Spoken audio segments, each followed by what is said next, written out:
El invitado de hoy, Informativo Forever, FM. Agradecemos al doctor Fabricio Delgado Campodónico, director técnico del Instituto de Neurociencias de la Junta de Beneficencia de Guayaquil, su presencia aquí en los estudios de Forever. Buen día, doctor, gracias por estar aquí. Buenos días, muchas gracias por la invitación.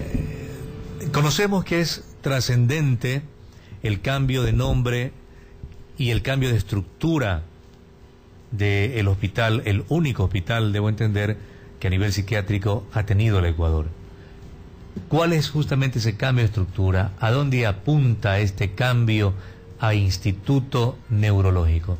Sí, realmente lo que el público conoce como Lorenzo Ponce es una institución que nació hace hace aproximadamente 130 años y que gradualmente ha ido evolucionando. Inicialmente se llamaba Manicomio Vélez, así se lo inauguró como Manicomio Vélez, y esto progresivamente fue evolucionando, pues después se transformó en Manicomio Lorenzo Ponce. Alrededor de 1950, de acuerdo a las implementaciones, a las mejoras, logró llamarse Hospital Lorenzo Ponce, y en este momento esta institución ha logrado un grado de evolución y desarrollo que justifica el que la Junta de Beneficencia haya decidido cambiar su denominación a Instituto de Neurociencias de esta institución de la Junta de Beneficencia de Guayaquil. Esto no implica solamente un cambio de nombre, realmente implica un cambio estructural, un cambio, si me permiten hablar, yo quisiera que la ciudadanía comprenda que este Instituto de Neurociencias incluye una serie de servicios, entre ellos está el hospital, el nuevo hospital que estamos inaugurando mañana. Es un hospital de agudos, un verdadero servicio de urgencias neuropsiquiátricas, en el que un paciente que viene en una crisis es atendido de forma intensiva y se lo mejora rápidamente en un plazo con tratamientos intensivos, en un plazo de 2, 3, máximo 4 semanas, y el paciente logra una remisión, una mejoría sustancial que permite su reinserción en la comunidad, en su medio sociofamiliar. Es decir, el hospital, el verdadero hospital, es un centro de atención de agudos, de resolución de crisis. Y una vez que la crisis ha sido resuelta, el paciente sigue siendo atendido en su domicilio, donde debe estar con sus familiares. Aparte de este hospital, el Instituto de Neurociencias conserva su asilo psiquiátrico, el asilo Lorenzo Ponce. La Junta decidió pues que debe continuar el nombre Lorenzo Ponce vinculado a la parte asilar, a la parte, exactamente, la parte de estos pacientes crónicos institucionalizados que es la herencia que tenemos, y son alrededor de los pacientes 300, que permanentemente viven, digamos, en este hospital, ahora asilo. Exactamente, en este asilo. Son pacientes que han venido, con los esquemas antiguos de tratamiento, los pacientes tendían a quedarse, y tenemos alrededor de unos 350 pacientes en esas condiciones. Ese es el asilo Lorenzo Ponce, sigue. En el futuro será cambiado de localización a medio rural, a una granja protegida, pero eso es materia de otra conversación. Aparte de este asilo, tenemos una consulta externa, que es un servicio enorme que brinda aproximadamente 60.000 atenciones al año. Aparte de eso, tenemos una clínica privada de muy buen nivel, que atiende, son alrededor de 150 camas, que está muy bien atendido. Aparte de eso, tenemos un centro diurno de rehabilitación que estamos explotando, que estamos mejorando, que es una especie de guardería, entre comillas, podríamos decir, en la que los pacientes que ya no tienen criterios, que estuvieron hospitalizados pero que ya mejoraron y salieron, pueden seguir asistiendo en un horario variable, podría ser de 7 de la mañana a 5 de la tarde, de 8 a 7 de la noche, etcétera, dependiendo. Y estos pacientes en vez de estar en la casa sin hacer nada, mirando los 4 paredes, y eso es negativo para su salud mental, los pacientes pueden venir a este centro y son atendidos de una forma holística, ¿verdad? De terapias de todo tipo, tratamientos psiquiátricos, psicológicos, terapias recreativas, lúdicas, de rehabilitación, en fin, una serie de programas que hay para mantener y mejorar la salud mental de estos pacientes.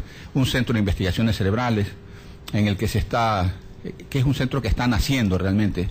Este centro sobre todo se encarga de la evaluación y tratamiento de pacientes con epilepsias y pacientes con otros trastornos neuropsiquiátricos, como por ejemplo las demencias, los diferentes tipos de demencia. Incursionará en el futuro en la evaluación de los diferentes trastornos del sueño, etcétera, etcétera. Advierto, doctor, por la descripción que usted hace de las diferentes unidades, digamos, que va a tener este Instituto de Neurociencias, que va a ser un cambio total, no solamente en la infraestructura, sino también un cambio en el tratamiento hacia los pacientes. ¿De qué manera el hospital o ahora el instituto se ha venido preparando en cuanto a su personal médico, paramédico y administrativo para ir a la par con ese cambio que la Junta le quiere dar a esta institución de neurociencias? Bueno, justamente venimos trabajando hace algunos años modernizando el hospital, mejorando ciertas estructuras, mejorándolo, y realmente ha ido transformándose poco a poco, ¿no? El personal ha ido capacitándose, lo hemos capacitado. Si hablamos específicamente del nuevo hospital, que es lo que vamos a inaugurar mañana, el personal de enfermería, el personal de auxiliares de enfermería, el personal médico ha recibido una capacitación intensiva con profesores extranjeros. Hace 6, 8 meses estuvo con nosotros el profesor Horacio Bomaro, un argentino, que nos ayudó a visualizar y a planificar estos cambios. Y es decir, el personal, tanto desde el punto de vista médico como paramédico, ha venido capacitándose. Y no se trata, como decía, no solamente de un cambio en la infraestructura física, que ha sido mejorada drásticamente, sino un cambio en el modelo de tratamiento para los pacientes del nuevo hospital. Este cambio en el tratamiento incluye nuevos fármacos modernos, mucho más costosos, pero mucho más efectivos y con menos efectos colaterales, que han sido incluidos dentro de nuestro cuadro básico de medicamentos y están disponibles y los están utilizando ya nuestros pacientes. Cambios en el modelo de interacción entre el personal médico y paramédico con el paciente y sus familiares. Ahora se incluye al familiar de una manera intensa en el tratamiento del paciente. Antes el familiar regresaba a la semana, a los 10 días, y ahora el familiar participa en los cuidados del paciente, está permanentemente en contacto con el paciente mientras está en tratamiento, en esta etapa aguda. ¿Por qué incluir, doctor, al familiar en el tratamiento al paciente? Porque es importante que los familiares aprendan de la enfermedad, aprendan a reconocer la enfermedad que tiene el paciente, conozcan cuestiones básicas sobre esta enfermedad, sobre cómo tratarlo, sobre cómo interactuar con él, para que ellos sigan siendo parte importante en los cuidados del paciente que va a requerir en el futuro, porque estas enfermedades, muchas de estas son incurables, solamente se las mejora y se las mantiene con un tratamiento adecuado, farmacológico y ambiental. Y es importante que el familiar conozca de la enfermedad, conozca qué factores influyen negativamente en el paciente, qué factores favorecen la aparición de crisis, qué factores favorecen el que se mantenga estabilizado, compensado.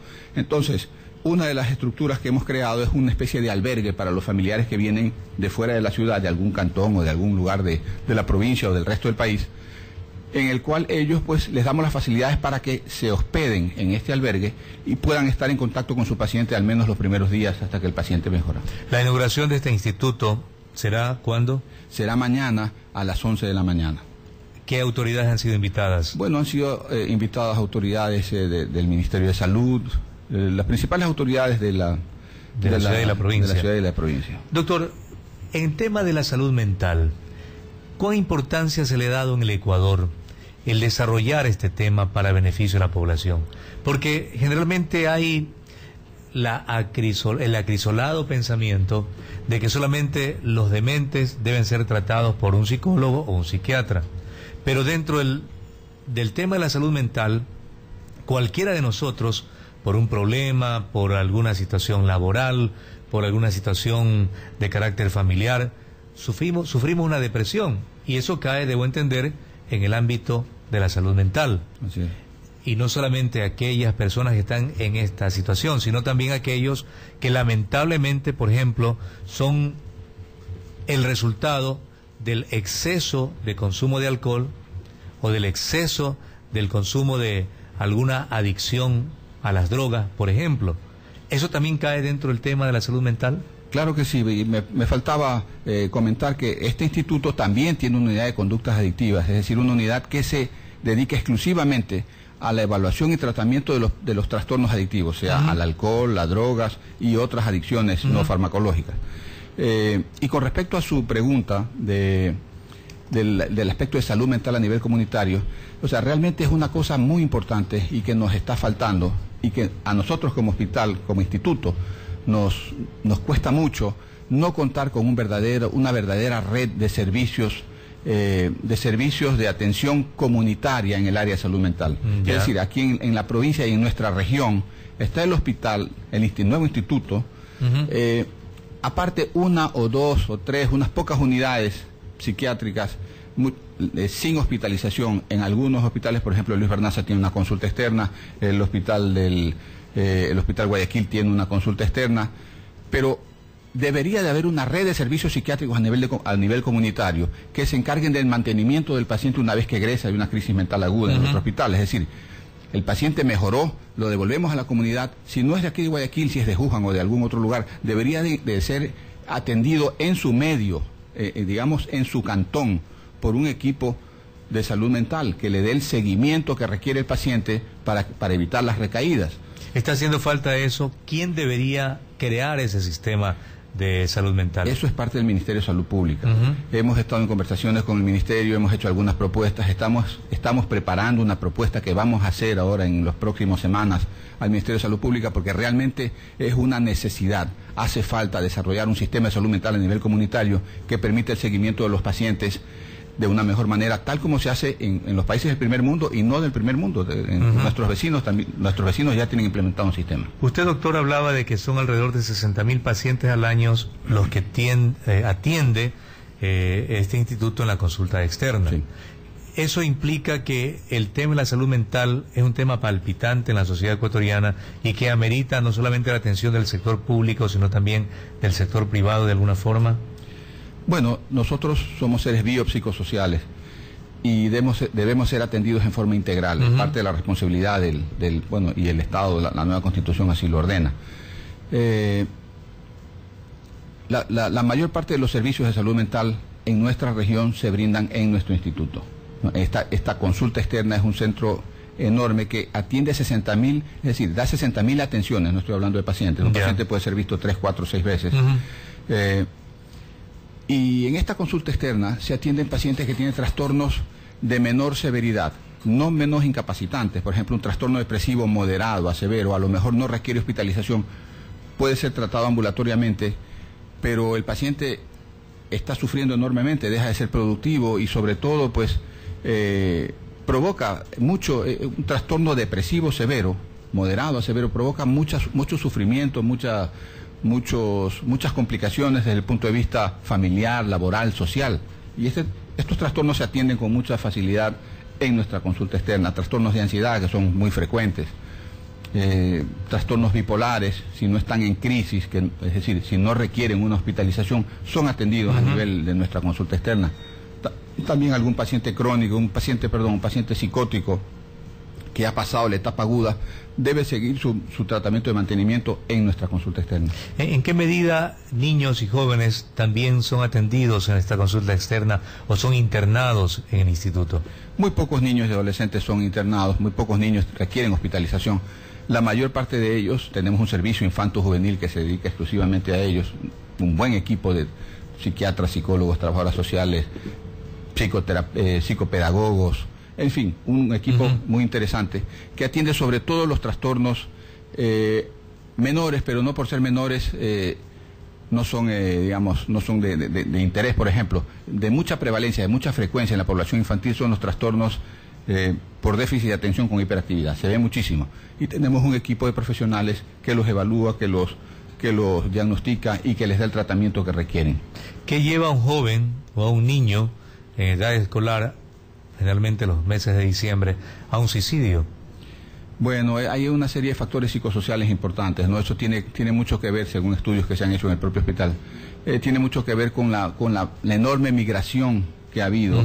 O sea, muchos de estos niños que han tenido un suicidio o que han hecho intentos de suicidio tienen secuelas emocionales por la partida de sus padres a trabajar a otros lugares como España y quedan en manos de algunos familiares. A veces son bien atendidos, a veces no, pero a pesar de eso provoca esta migración provoca muchas lesiones emocionales, muchas cicatrices que dejan secuelas y provocan trastornos depresivos y que provocan este tipo de sintomatología. ¿Y qué pasa con la presencia de los padres en el hogar, pero que presionan mucho para que los resultados escolares se den como ellos quieren y no como el niño puede? Bueno, Claro, estos son factores muy comunes, ¿no? El padre debe tener, los padres deben ser lo suficientemente inteligentes como para poder impulsar, inculcar al niño sin presionarlo demasiado. Cada persona, cada criatura tiene su personalidad diferente y pues hay que orientarlo, hay que manejarlo sin presionarlo demasiado, respetando su autonomía, respetando sus ideas, es decir, permitiendo un desarrollo sin muchas presiones excesivas. Doctor, muy gentil por estar aquí. Nos recuerda, la inauguración será mañana. ¿A qué hora? A las 11 de la mañana, el nuevo Instituto de Neurociencia. Intentaremos estar allí.